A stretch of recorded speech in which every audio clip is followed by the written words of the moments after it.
I remember there being one essay that I wrote towards the end of my undergrad about. It was about a very specific thing. It was looking at how privatization and private companies kind of led to certain conditions in Australian immigration detention that led to a number of deaths by suicide.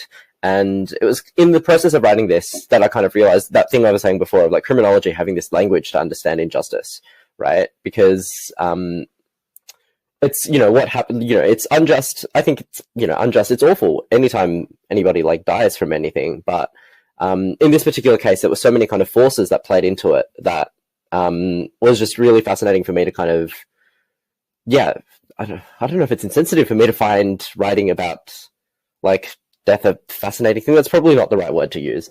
But it was using that language to kind of think through why would something like this happen, right? In this, in a society where we don't have the death penalty, in a society where, people shouldn't die at the hands of the state, why would something like this happen?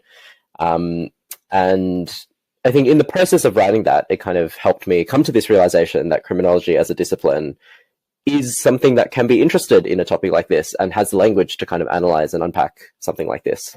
And I know that's, not exactly what I'm studying now. So part of me is also like, does this actually answer the question?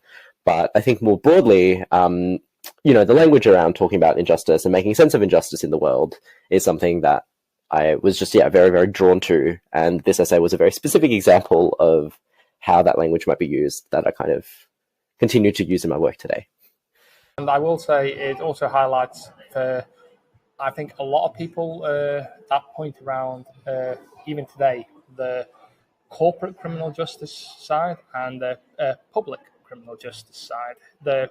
A lot of corporations can do wrong and get away with it, or with, I would say, very tokenistic gestures get away with it. I mean, I think the best example that always comes to my mind is the financial crisis, where I think only one person, and it was very much to even someone who doesn't study criminology, the fact that only one person was sentenced remotely, it was the fact that in itself, whether sentencing is right or wrong is a different kettle of fish for that, but the fact that only one person out of all of the financial sector was sentenced because of that should have been a question, and it is often the case, I personally think, of crime where it's overlooked, corporate crime specifically.